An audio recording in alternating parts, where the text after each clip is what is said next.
Thank you for coming to tonight's program featuring not only the fabulous South Bay Klezmer Jam, but also Annabelle Gurwitch and Bob Odenkirk. Yep. I'm Andrea Grossman, the founder of Writer's Block, now in our 30th season. Yeah, I'm 30. Before I get to tonight's program, I want to thank my wonderful friends here at the Ebell for making tonight possible. The Ebell is a membership organization built in Los Angeles by women, for women over 100 years ago.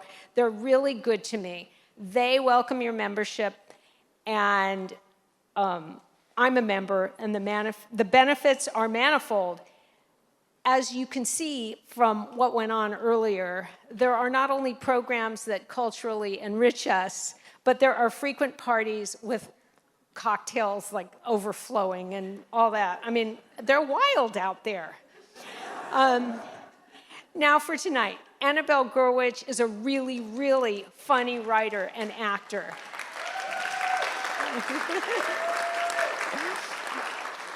She was especially notable in her role as a patient in a coma in a Seinfeld episode. And Bob, please get her to talk about this. In addition to playing a patient in a coma, she's played a rabbi. And I know there's a joke here somewhere about rabbis and congregants in comas, but I'm not going to make that joke. We're here tonight for her absolutely great new book, The End of My Life is Killing Me. The Unexpected Joys of a Cancer Slacker. Annabelle has hammered it into me that this is not a book about cancer. It's about the everydays and extraordinary times. And she's right. The odds are that more than a handful of us here tonight have been through one sort of cancer or hell or another. What Annabelle has achieved, has satirized, and has ruminated about in her schlep through this experience is glorious. I find this book profound in 1,000 different ways and hilarious in more than 1,000 different ways. It's the gift of the greatest comedians and actors to blend the profound with the hilarious and the unexpected. Bob Odenkirk is an actor, writer, comedian, and producer. I can't think of Albuquerque without thinking of Better Call Saul or Saul himself. I mean, he has changed the landscape of Albuquerque. And Suburbia couldn't get a better unconventional action hero than Mr. Nobody. He is the rarest of the great comedic actors, not just because he lights up a large or small screen, but he surprises us all the time. So here's what's going to happen tonight. Anne and Bob will chat. And when they're through, we'll have some time to take some questions. I'll go around with a mic because this is being filmed for our website, and we'll want to capture the audio. So please wait for me to ask your questions with the mic. Afterwards, Annabelle will sign copies of The End of My Life is Killing Me. And it's so good. You need to read it, and you need to give it as a gift to all of your friends who have once or might be going through this, who have once gone through this or might, God forbid, be going through this now. So anyway, Annabelle Gurwitch and Bob Odenkirk.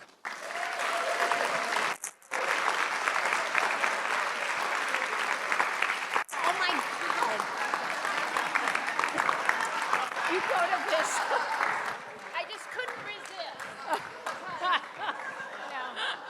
No. Of course, the grand entrance. Enter crawling. Annabelle knows how to make an entrance. Yes.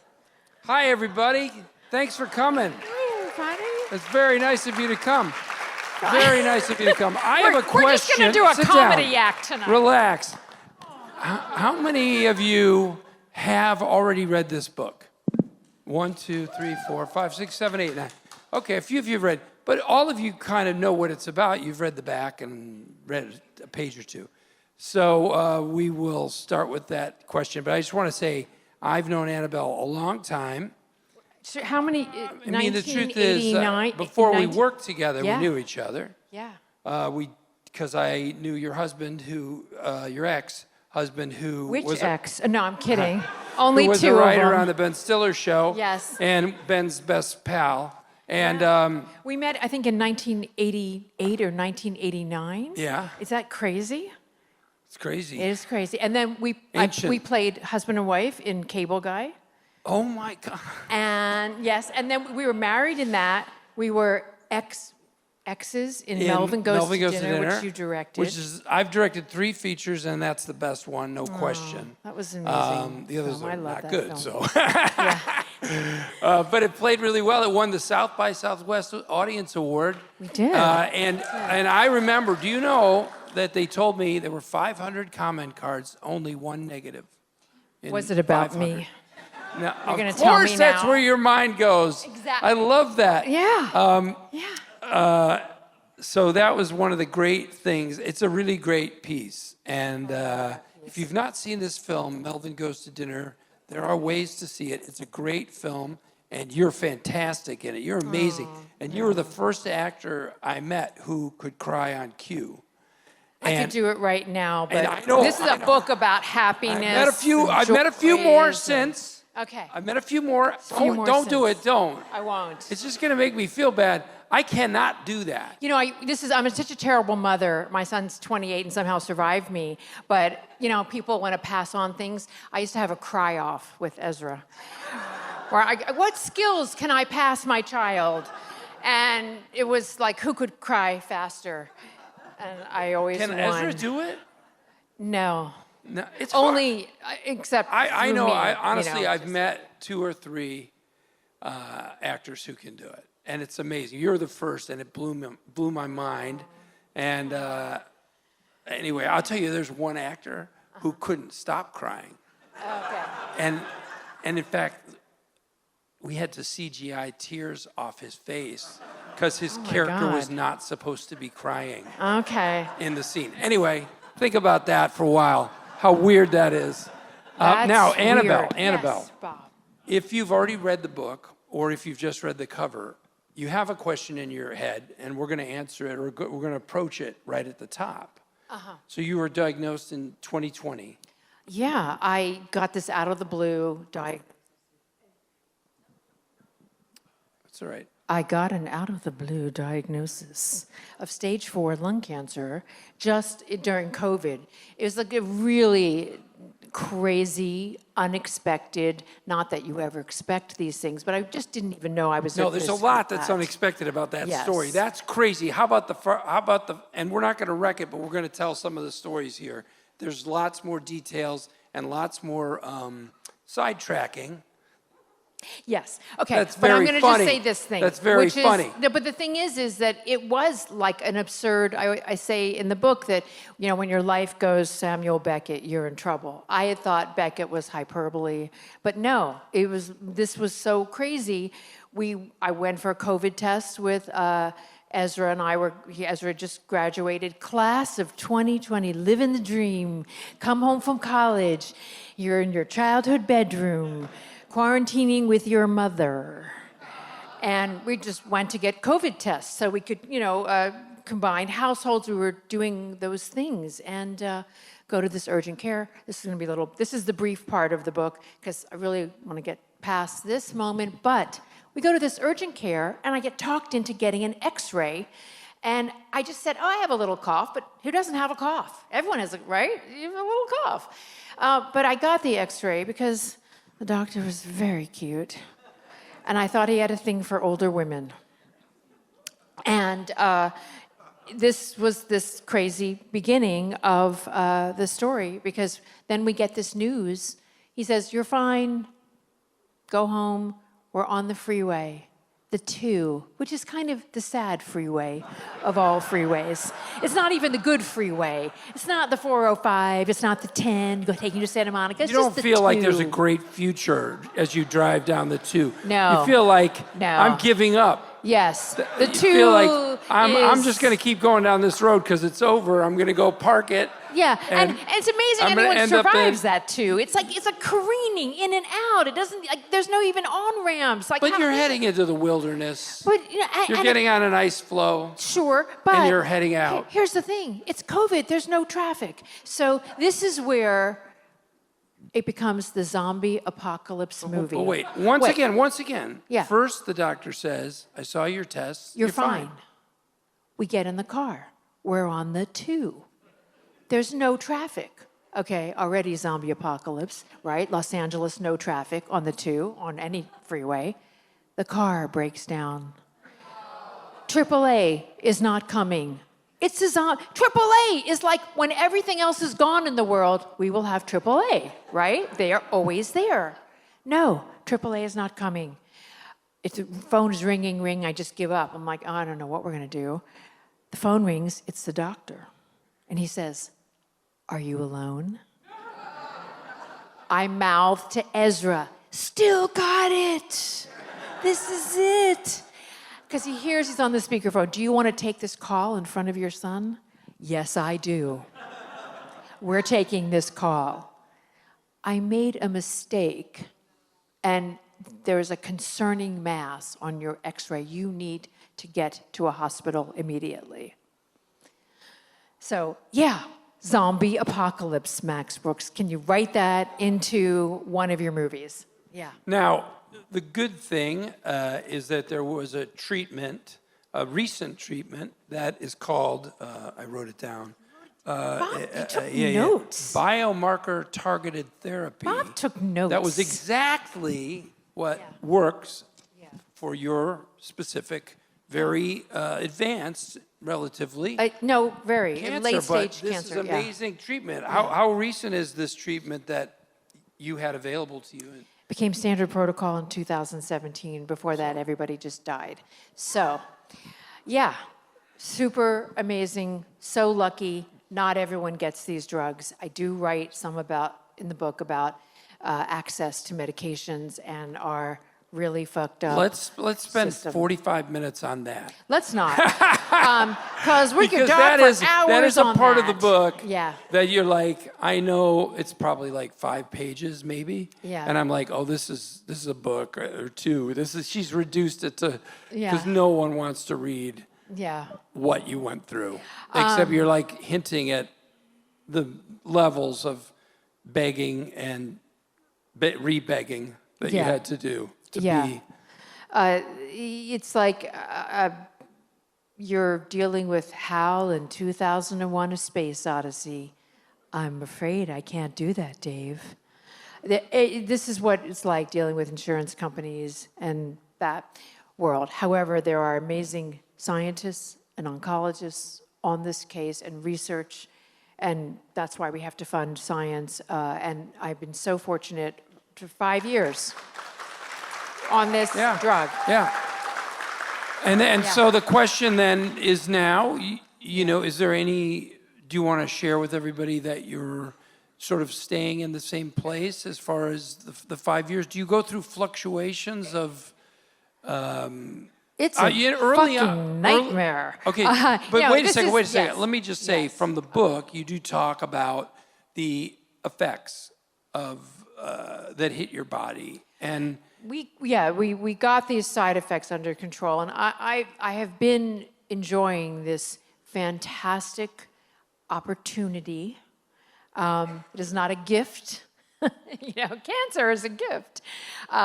No. Don't send that gift to me. I'm going to return that.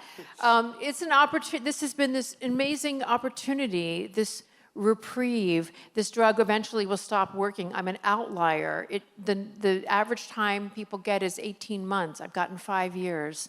We know now a little bit more why it's all genetics and luck, and this is why science funding is so important. And this has been, though, this extraordinary moment. One of the things I was doing during the beginning of this, you're living with existential dread when you are told you have an incurable terminal illness. Right. So, The initial chapters are about the saying goodbye to New York and the existential dread of you feeling like, oh, this is, well, the curtain's coming down and it's time to say goodbye. Well, and then at some point you realize, existential dread, but I manage it differently now. And this was the, I feel like when I started writing this book, I thought I was writing about making peace with my death, but that's not what happened. I did do that as much as one can.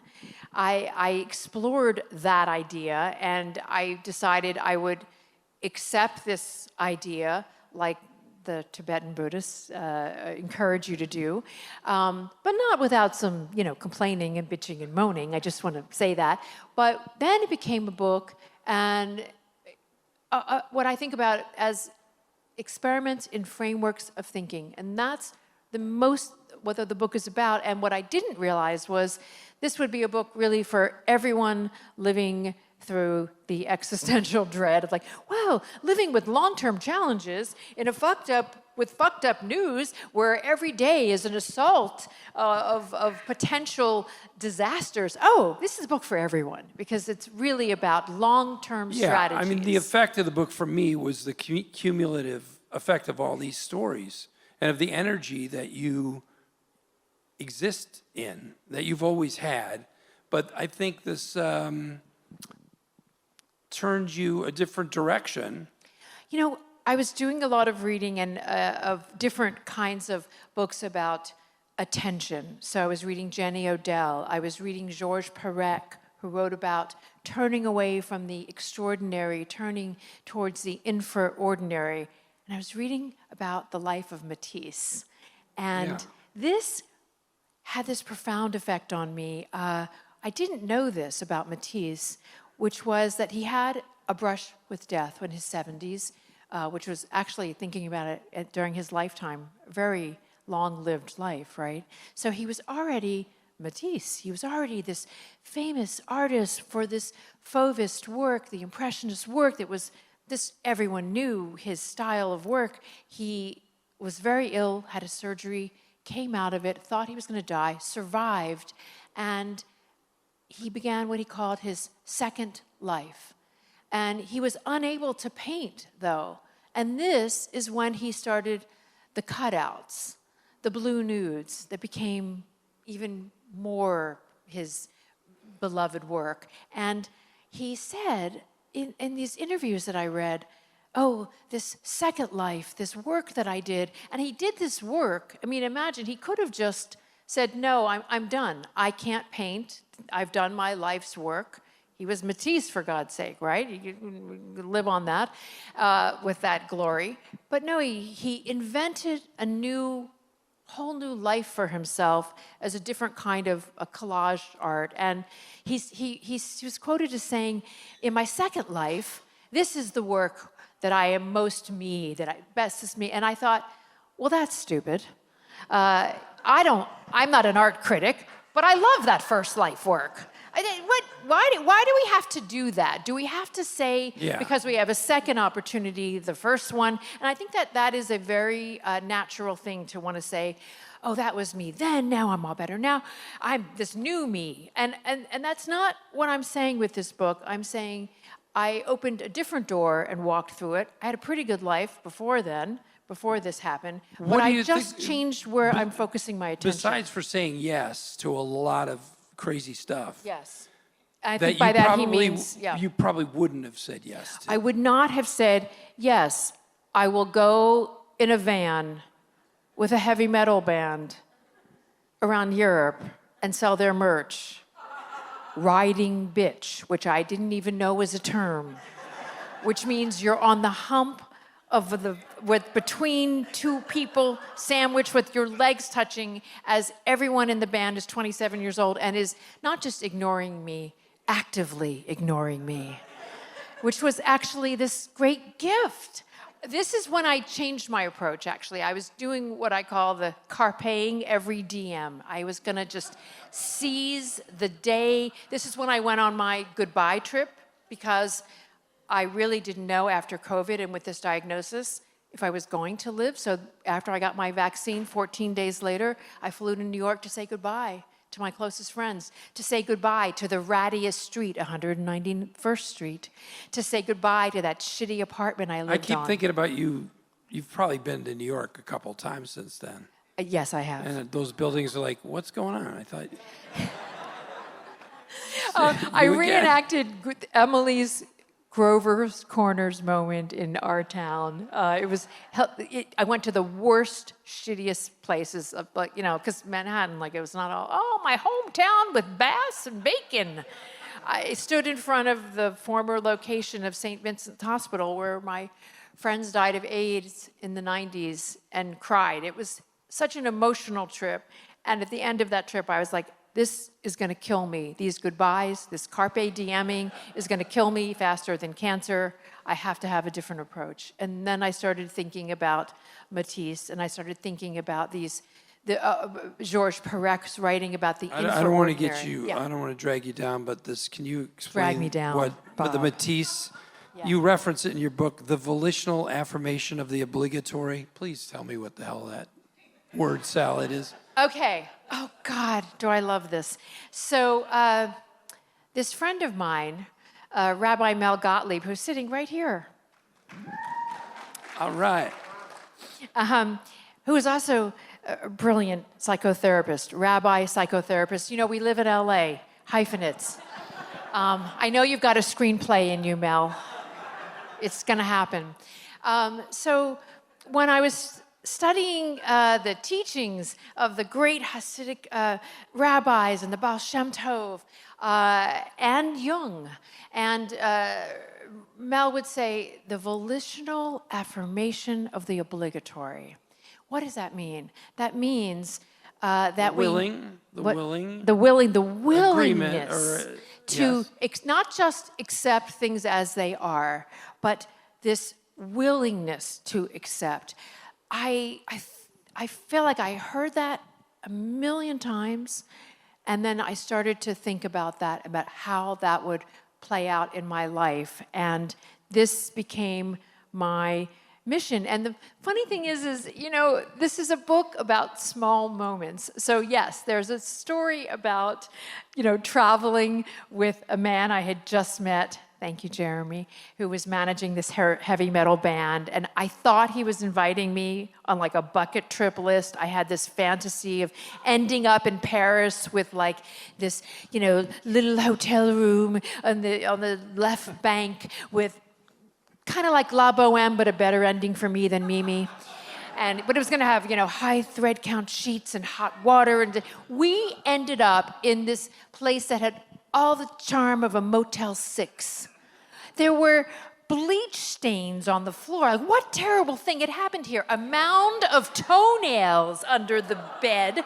There was a Mr. Coffee machine in the city of cafes. It's just like, that's not even legal. But this all comes back to Rabbi Mel, the volitional acceptance, affirmation of the obligatory. Was I going to stay in this terrorist hideout where something terrible had clearly happened? It was like the hotel where they take your kidney and you wake up in an ice-filled bathtub. Yes, I was. Yes, I was going to stay. Well, for one night. For one fucking night. Everyone else was going to stay there for a few more nights. Yeah, but wait a minute. The thing is that I knew this was like a pivotal moment in life. I have changed hotel rooms without even looking at the hotel room. On a floor near an elevator? Sure. Does it sound like a bad view? So it was like a crucible moment. And then what happened was, and I was like, I'm going to sell that merch like no one has ever merched. We're at the club in Paris. Sales are slowing. And I pull out this card that I'm carrying. I tell people, I'm one of the band members' mothers. And they need to buy our T-shirts. And I'm like, oh my God. What if the band members who were basically trying to sleep with people at the club knew that I was saying their mother traveled on their tours and sold their T-shirts? And it worked. I sold $1,400 of their T-shirts. Yeah. And they gave me the gift of indifference. They never learned my name. One of them learned my name. One of them did. Yes. One of them learned my name. There's a great story where you're greatly comforted. I was. Because one of them calls you by your name. A tear fell. And also, you did find a nice hotel room to stay in. But then I did this this was something that Georges Perec wrote about, Experiment in Saint-Sulpice, where he spends a day in Paris and he doesn't do anything except watch what happens from a park bench. And I had this moment, and it was a very transformational moment in my life where I thought at that moment, again, this was 18 months into the treatment, 18 months is the mark I had been told that this drug would last. So I had this moment where I thought, this is my last day, my last time in Paris ever. I must do everything. I had a list of my favorite paintings I had to see. I had a list of cafes I was going to stop and have coffee at each one, because I am made of caffeine and pharmaceuticals. That's one of the great things. I can have as much coffee as I want now. Coffee at midnight, sure, I'll still fall asleep. It's just crazy what it's a very powerful drug, but it works for me. And so the gifts are caffeine. But I had this moment, and this moment became this transformational moment for me of saying, you know what? Instead of doing all these things, I'm going to have an ordinary day. I'm going to just walk around Paris and look for that certain slant of light. Just observe and watch. And there were cherry blossom trees and people's conversations. And it was also, very soon after COVID. So just seeing people was extraordinary. And that ordinary day became my mandate. How am I experiencing ordinary days? And that has become what I think about my life. And I'm not like, cancer has improved my life. It's all second life is better. But this idea of everyday, ordinary joys has become really where I try to place my attention. And so a lot of the stories, there's a story about just a friend, oh my God. You know who the friend is who gave me the vintage wallpaper? No. He produced Melvin Goes to Dinner, DJ Paul. Oh, wow. Yeah, And I he call got him you something else in the book. But you also go, mentioned on that rock band tour that that was a time where you stopped the chapter of starting everything with, I have this diagnosis. Yes. And that. Yes, and just in case it's the last time, this very sort of manic energy. And so DJ gave me this vintage hand-painted wallpaper that it was in his daughter's bedroom. And I fell in love with this vintage wallpaper, but it's so expensive. Does anyone have hand-painted wallpaper? It is a fortune to get it installed. So I could afford one wall when I priced it out. And this has become my little sanctuary. But I had this, everything becomes a crucible when you are thinking in the framework of, my death is hanging over me, sword of Damocles. When you're living with that frame of mind. So everything is a crucible of how can I have this vintage wallpaper installed in a house? This is when you have wallpaper, you wallpaper when you move into a new home, when you're having a child and you're redecorating for them. There has to be an occasion. And I decided, no, the occasion is tomorrow. There's going to be a tomorrow, a very simple tomorrow. I'm going to get up and enjoy this wallpaper. And so this was a change in a framework of thinking. And actually, that wallpaper story is up on McSweeney's now, their website. They asked to excerpt that chapter. And that's actually my favorite chapter, if I have a favorite, because it's about such a small detail. And that is where I feel the change in my framework of thinking has come in that I think in very small increments. But yeah. So when you started writing, you wrote because you write. Yeah, that's how I so you thought, process this things. is what I'm going to have to do. But also, it really grew into something quite different than what you started with. Because you changed your outlook on your life and what you were doing. And I think you're just a different person in this book than the person I knew. Well, God, I do- hope not. no, in a good way. In a good way, No, because that's Annabelle. against my mission of saying don't change and become Annabelle, an entire new person. I know, but in Thanks, a Bob. way of positivity and acceptance of the world around Yes, you that is- and your situation in true. it and your ability to enjoy it as it is.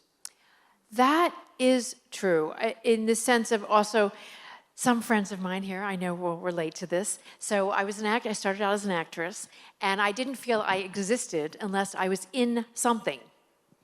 If I wasn't appearing in something, I was like a piece of flabby, floppy ectoplasm looking for something to be in to give my identity a shape. And this was, this torturous existence. And then I became a writer, and I did the same thing. Maybe a little less, just a little less. And this really challenged my idea of how I had an identity and just this everyday life as opposed to these large occasions. It was just like what Georges Perec said. He wrote this in like 1929. He wrote, "We are walking through our lives like we are sleepwalking in a dream. We are focused on the extraordinary, and we need to turn to that layer of beauty just below the ordinary, the infraordinary." Imagine what he would think now, I think, with doom scrolling and with the assault of the 24/7 news cycle. 1929, he said we were sleepwalking and paying. He was asking us to look at our lives in a different way. And that book is it Life, a User's Manual? Is that his book? I feel like I have that in my head, like a do you book have I've that? always wanted to No, read. I don't think I so. believe that's a book he wrote. Is it? Right. Oh, okay. Does Are anybody you want gonna to look up the school title me of the on book Georges that Perec? Annabelle's referencing? What I did, Georges Perec. there was P-E-R-E-C. actually, I read about him in Jenny Odell's book. And one thing I did in this book is I give a list of books I was reading while I wrote this in the end of the book, because I've always wanted that. I've always I really enjoy not only when I love a footnote, can't get enough of a footnote, but I also like to know, I'm always looking for a great book. So I have provided that. Okay, just real quick, list. tell the Yes. Michael Bay movie story. Okay, Just 'cause so it's this is just- when I'm carpeing as much DM as possible. I had written a piece in the New York Times, and I'd come forward with this diagnosis. It's funny, producer Naomi Dupree, who produced your movie, Susan, that I love so much, Little Wing, Susan Orlean's fantastic book that is a wonderful movie if you haven't seen it, Little Wing. I was working with Naomi at the time, and she said, Annabelle, if you come forward, because I wanted to write this essay, which the Times published, because at that time during COVID, people weren't going back to their doctors, and I had a reason other than saying, hey, I got diagnosed with lung cancer. There was a reason for publishing, and it was to encourage people to go back to their doctors. And she said, when you do that, you can't untell people. And she was right. I got lots of propositions from men with commitment issues. I got like 17 juicers, a lot of bathrobes. Wait, there was a point to this story. You asked a question, The and Michael now, Bay the Michael scenario. Bay. I got an offer to be in a movie, and Denise Chamian, wonderful casting director. So many generosities came my way. Offers of marriage with good health care program. Good health insurance. Fantastic. Times readers are really devoted. So, yeah. So Denise called and said, Michael Bay and we have this part in this movie. Would you like to do this? And this was a very dangerous moment.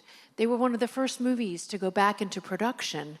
And when you have lung cancer, this was before the vaccine, I didn't even know, this, but COVID could kill you. And so we didn't have Paxlovid then. It was a very dangerous proposition. I didn't do it because I'm an actress. I did it because I was carpe diem. I thought, wouldn't it be ironic for me to die in a Michael Bay movie? So many have come before me. And I give the number, it's like 9,987. I could be 9,988. I was like, oh God, I hope they're gonna kill me in this movie. I wanna die in the movie. And then what if I die making the movie? The movie was called Ambulance. I'm like, this is too much. So I did it, and it was just absolutely terrifying and dangerous. And it was like we were in a disaster movie because we had to go through these checkpoints. We were all isolated in individual little plastic bubbles. It was truly terrifying and dangerous to do. Yeah. But I lived, and as is my luck, always was as an actress, I was in everyone's least favorite movie of a director, except for Bob's, because we love that movie. But yeah. Now, talk about the cover of your book.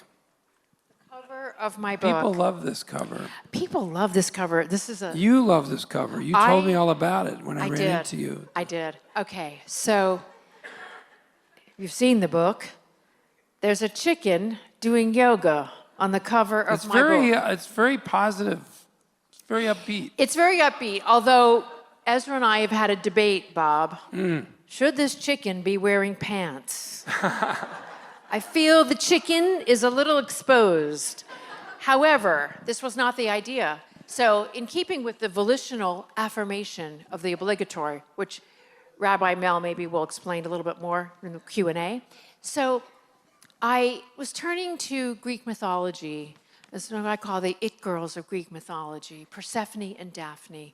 I was, just finding so much inspiration from the idea of Persephone, who walks in both worlds. She splits her time between the above ground world and the world below. And I thought, oh, I'm a Persephone. And I felt that I was Persephone for the first couple years after this diagnosis. I wasn't sure which world I was in. And then I turned into a Daphne. What I didn't know, I was reading Metamorphosis, which I must have just skipped. I was probably high in high school. Or a terrible translation. There's a wonderful translation I just want to recommend by Stephanie McCarter, the first female translator of Metamorphosis. She writes about it as like a feminist screed. It's fantastic. She writes about how Daphne is the only character in Metamorphosis who exercises agency, the volitional affirmation of the obligatory. She must escape Apollo's clutches. She cries out for transformation into a laurel tree. So this became, I felt I'm Daphne now. On my book cover was gonna be Daphne. There's Bernini's sculpture of Apollo and Daphne, which I like to call Daphne and Apollo.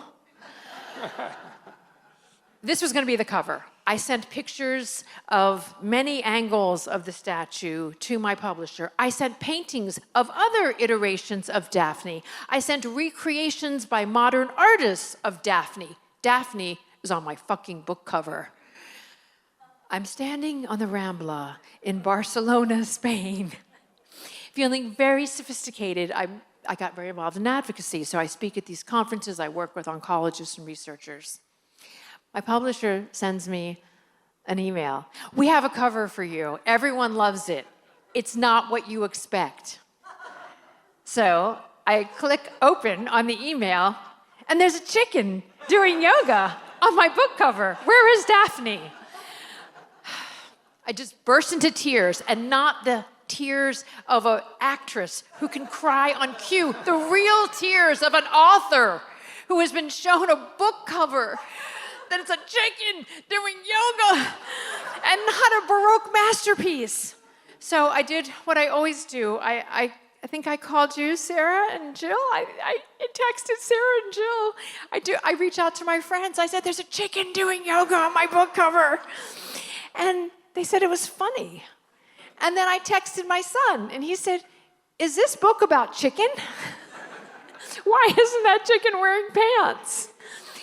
And 3 glasses of wine later, I hit send on my email to my publisher, and I said, because it was exactly what I didn't want to do, I took contrary action. Yes, people in 12-step programs. I'm in the Al-Anon program. Yeah. I took contrary action, and I hit send and said, I love it. And I didn't, but I do now because you want a Baroque masterpiece, life gives you a chicken doing yoga. I didn't even need to write a book. Well, All I needed was a book cover. Let's get some questions from the audience. Okay? Yes. Thank you, if you have a question, I know you haven't read the book maybe, but it's okay. We have one over with the here, red and we're hair going named to wait Jamie 1 Rose. second until you get a microphone, because they want to get you on mic. And while that happens, do you have any ketamine left? Okay, I'm the only person in Los Angeles who didn't like ketamine. Just by the way, when you'll see in the story. I wasn't that impressed by it. No, not impressed. I hallucinated. I'm in the movie Dune, but not the one everyone loves with Chalamet. No, I'm in the one everyone hated. The universe, this is like my career. Why am I in the bad version of Dune? Jamie? Okay, I want to hear about falling in love and starting a new relationship at this time. Oh, funny you should ask. Yesterday, the New York Times published a piece of mine where I write about, and thank you to my partner Jeremy for having such a good sense of humor about all this. A friend of mine in New York said, did you change his name? I said, nope. I write about this idea, and this again was this idea of a small gesture, that falling in love was too big and weighted of an idea for me. So what I like to say is there is a bearable lightness to falling in deeply fond. And I highly recommend falling in deeply fond because it was a way in to, let's say, love. But you can't always make these large gestures. So a small gesture, and I highly recommend Deeply It Fond. survived a road tour with a heavy metal band.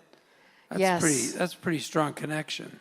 Well, yes. And that shitty that is hotel true. room. We survived the shitty hotel room, barely, but we did. And we've had some really fantastic adventures, and I feel I'm the lucky one. But it was all about taking these very small gesture, and to be completely honest, and again, thank you for having a sense of humor, Jeremy.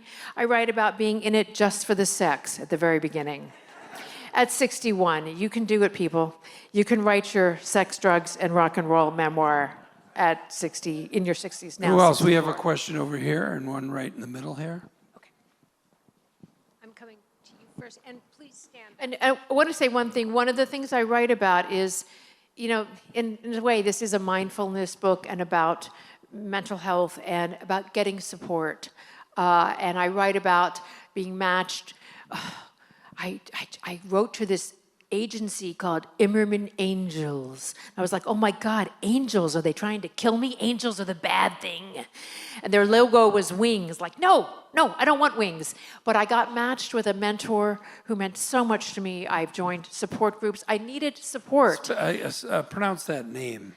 Immerman Angels. And No, the person that you got matched with. Hardy Mole. I thought it was a joke. I thought that I was being matched with like a small rodent who was like like a little critter who was tough. And I just also want to say, but I do want to encourage people who are going through anything difficult. Just being alive right now is so hard.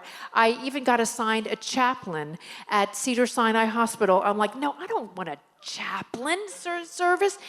Caitlin Flanagan convinced me, the writer, to get a chaplain. I got matched with a Jewish, Buddhist, atheist, trained at Juilliard actor, former actor, I hit the jackpot. There is someone out there who can help you.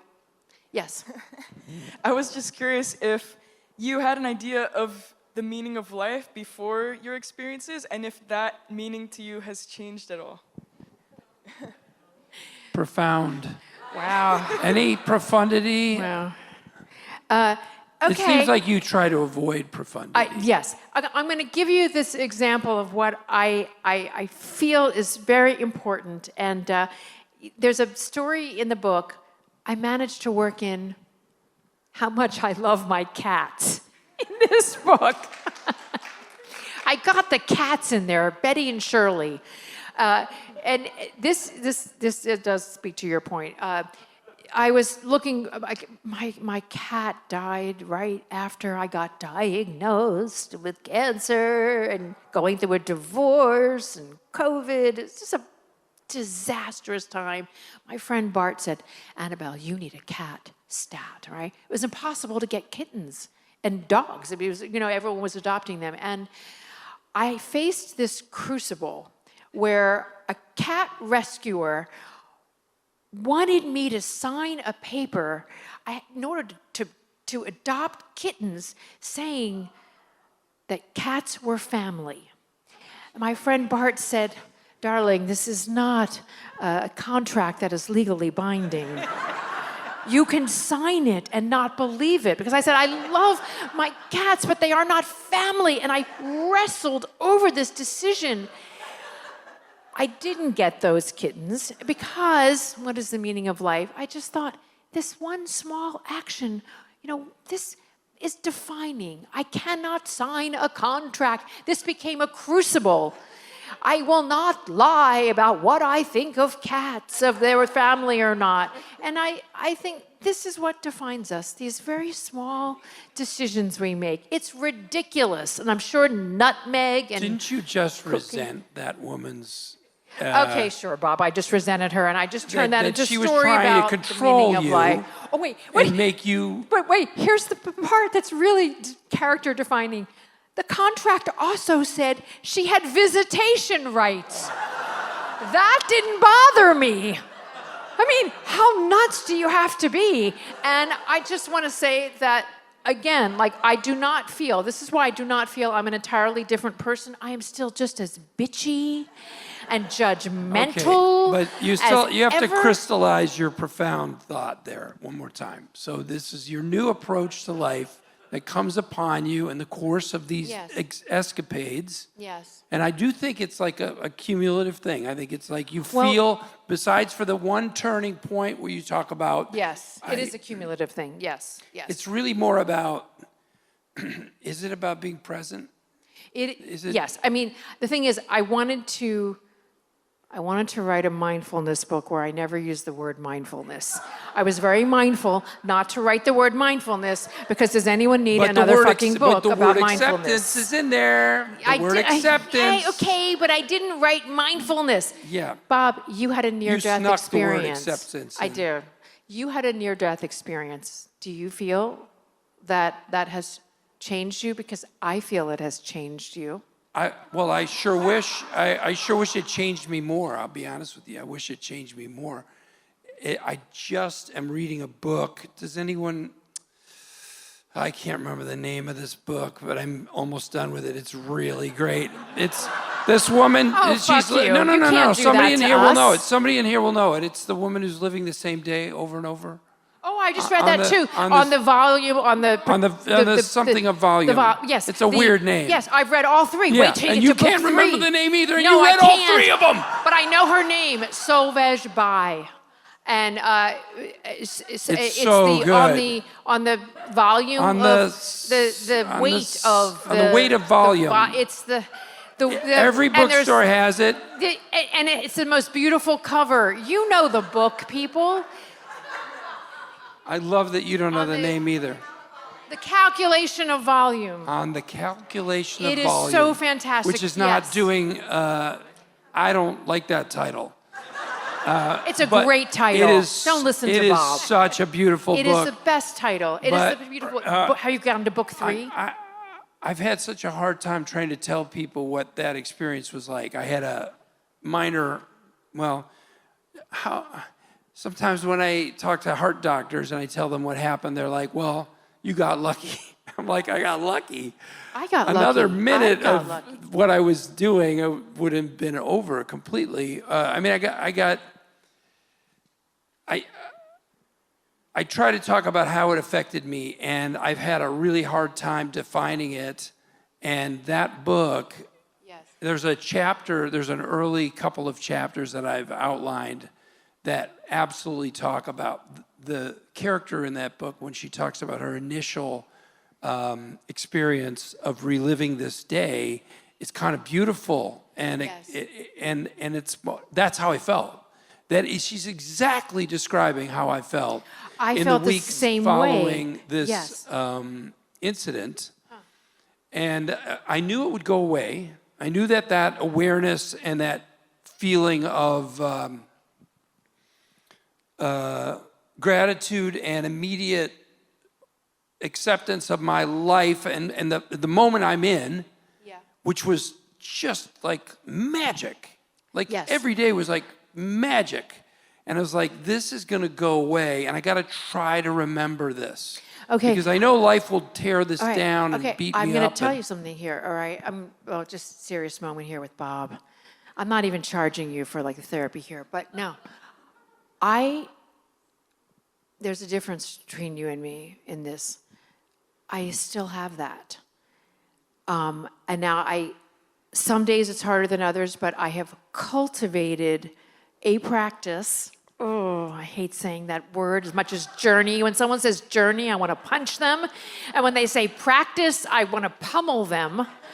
But it's a practice of changing my framework to curiosity. This is actually the switch in my brain that I try to make when I start to lose that feeling is when I was carpeing every DM, when I was seizing the day, the way I put it in my mind is it made me a gluttonous consumer of known pleasures.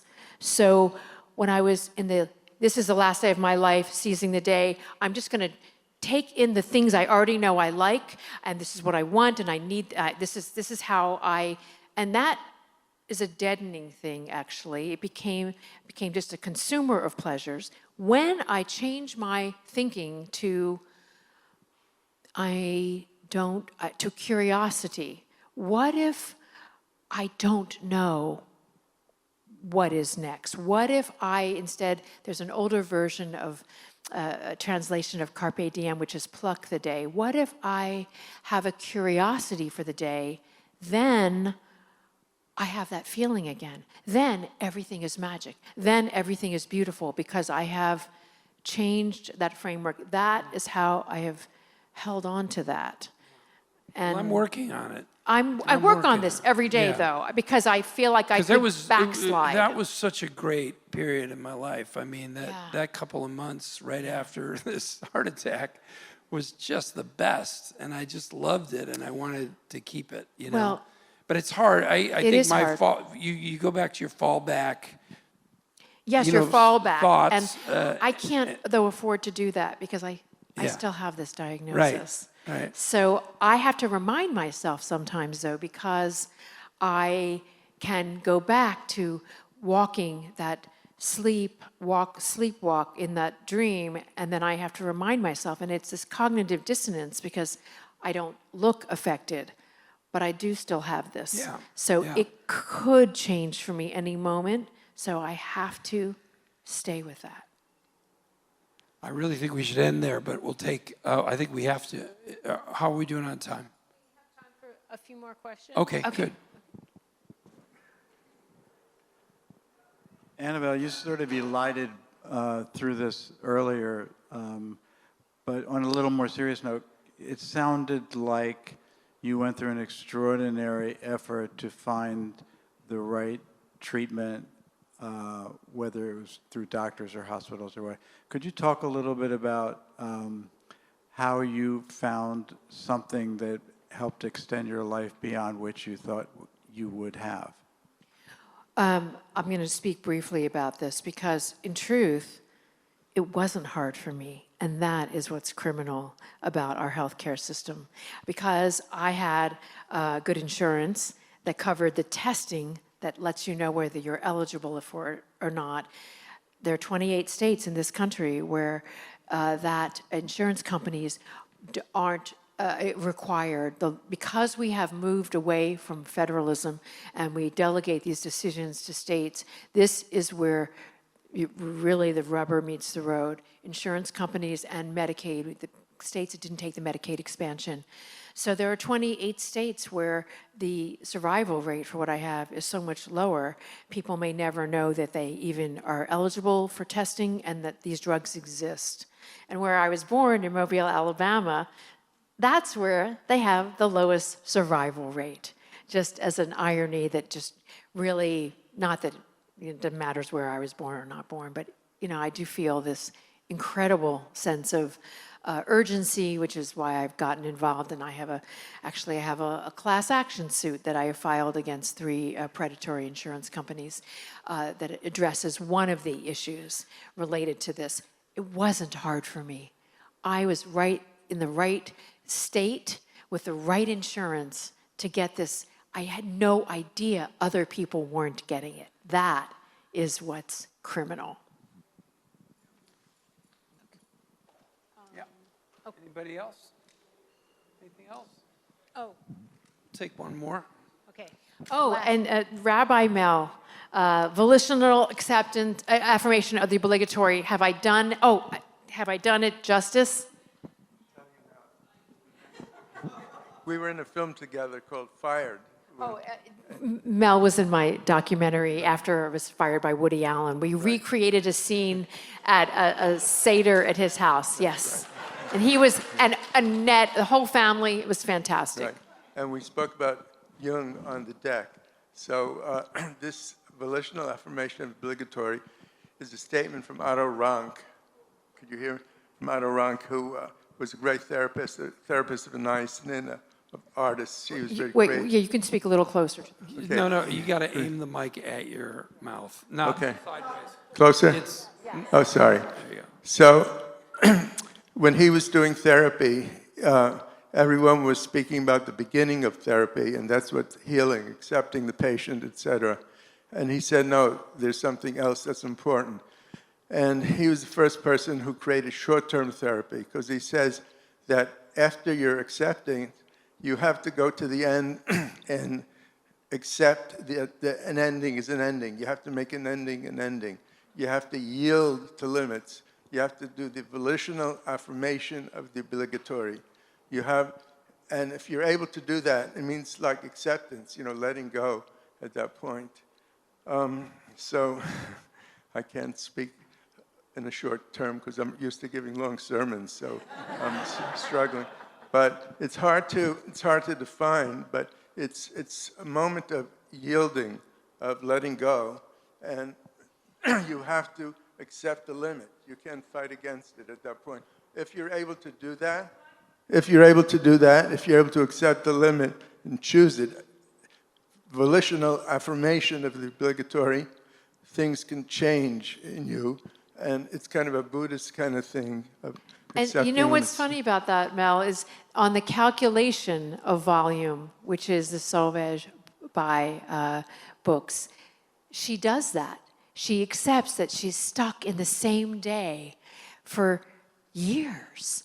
And that is, it's all coming back to Otto Rank and his ideas that I learned from you. But it is an extraordinary shift in mindset. And that is what I'm trying to do every day with the help of friends, family, pharmaceutical, there's a lot of friends and in caffeine. this book. There's a lot of friends in this book. Yeah. And this is a story of friendship and support and you're busier than with all that you've been through. You did a play recently. did a play last year written by the very brilliant Michelle Collis-Brooks, who happens to be here tonight. Amazing. Who had interviewed Ivy Seamus, who was a teacher who survived Parkland. And I got to tell her story off Broadway, sometimes twice a day. And it was just a profound experience. Wow. And it was also the best experience I ever had as an actress, because I just wasn't thinking about the future, what this play was going to do for me. I was thinking about, what this play could do for the world, and how to serve Michelle's beautiful storytelling. And it was just a profound experience. I am now setting out on what I'm calling the Comedy and Cancer Center Tour. It's a 4-continent tour that I'm going to be going Unbelievable. on. It's unbelievable what Well, you signed up for. I give talks at palliative care centers and with oncologists during the day at cancer centers, and then I'm performing again with the Moth and doing events at Symphony Space in New York, and all kinds of just really fun events at night, and doing lectures during the day. So I want to sign some books now for Yeah. you. And And if you want to also, let me contribute to just my say- caffeine, like if you got any... We're going to give her a round of take that. applause, but also, No, Bob, thank you. if you have any social media, if you are on Twitter or on Instagram and you enjoy the book, hold it up to your face, take a picture, and write, "I love this book." Because the way you get the word out is, we were just talking about this. Bob has is a new movie coming out called people Normal. People need to see the title, and they need to see it a couple times. They need that If chicken. you like the book and you like Gotta have tonight, that chicken. take a picture of it, put it out there, okay? Let's hear Thank it for you, Annabelle Bob. Gurwitch. Great, just great. Thank you.